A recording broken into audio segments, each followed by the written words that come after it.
வணக்கம் நண்பர்களே, இன்னைக்கு நம்ம இந்த வீடியோவில் என்ன பார்க்க போறோம்னா, அனைத்து அரபு நாடுகளும் சேர்ந்து கத்தாரை ஒதுக்கியதுக்கு அமெரிக்கா கேள்வி எழுப்பியுள்ளது.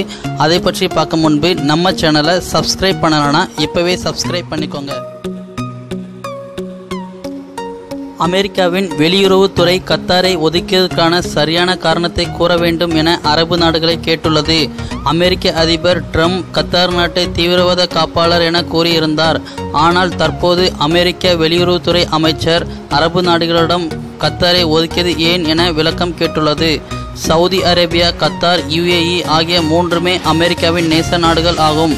கத்தாரில் அமெரிக்காவின் இராணுவ தளம் இயங்கி வருகிறது. அதில் அமெரிக்கா மற்றும் நேச நாடுகளின் 11,000 வீரர்கள் உள்ளனர். சமீபத்தில் சவுதி அரேபியா, எகிப்து, UAE போன்ற அரபு நாடுகள் கத்தாரை தனிமைப்படுத்தியதை அமெரிக்கா விரும்பவில்லை என தெரிகிறது. இந்த பிரச்சனையை முடிக்க அமெரிக்கா எண்ணுகிறது.